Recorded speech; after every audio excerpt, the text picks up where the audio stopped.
యెహోషువ 14వ అధ్యాయము. ఇశ్రాయేలీయులు కనాను దేశమున పొందిన స్వాస్థ్యములు ఇవి.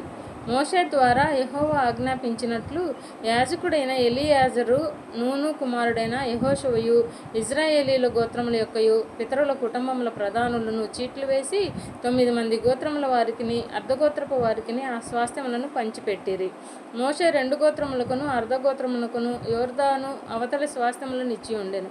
అతడు వారిలో లేవీయులకు ఏ స్వాస్థ్యమూ ఇయ్యలేదు. యోసేపు వంశకులగు మనష్షే, ఎఫ్రాయిములను 2 గోత్రముల వారు నివసించుటకు పట్టణములను, వారి పశువులను, వారి మందలను పట్టణముల సమీపములోను మాత్రమే కాక లేవీయులకు ఆ దేశమున ఏ స్వాస్థ్యమూ ఇయ్యలేదు. యెహోవా మోషేకు ఆజ్ఞాపించినట్లు ఇశ్రాయేలీయులు చేసి దేశమును పంచుకొనిరి. యూదా వంశస్థులు గిల్గాలులో యెహోషువ యొద్దకు రాగా, కెనెజీయుడగు యెఫున్నె కుమారుడైన కాలేబు అతనితో ఈలాగు మనవి చేసెను. కాదేషు బర్నేయలో దైవజనుడైన మోషేతో యెహోవా నన్ను గూర్చియు నిన్ను గూర్చియు చెప్పిన మాట నీవెరుగుదువు.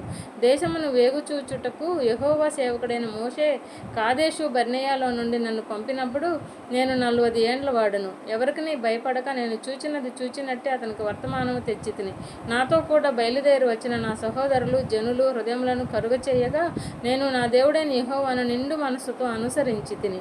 ఆ దినమున మోషే ప్రమాణము చేసి, నీవు నా దేవుడైన యెహోవాను నిండు మనస్సుతో అనుసరించితివి కనుక నీవు అడుగుపెట్టిన భూమి నిత్యముగా నీకును నీ సంతానముకును ఎల్లప్పుడూ స్వాస్థ్యముగా ఉండును అనెను.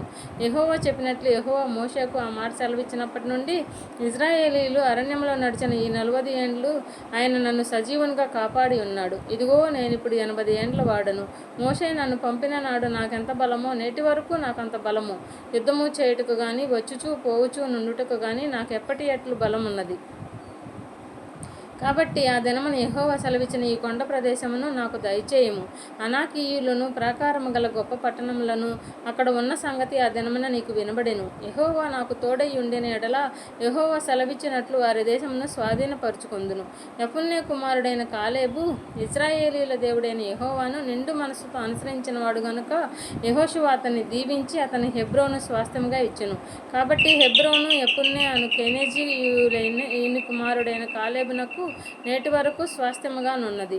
పూర్వము హెబ్రోను పేతు కిర్యత్పర అర్బా అనాకీయులలో గొప్పవాడు. అప్పుడు దేశము యుద్ధము లేకుండా నెమ్మదిగా ఉండెను.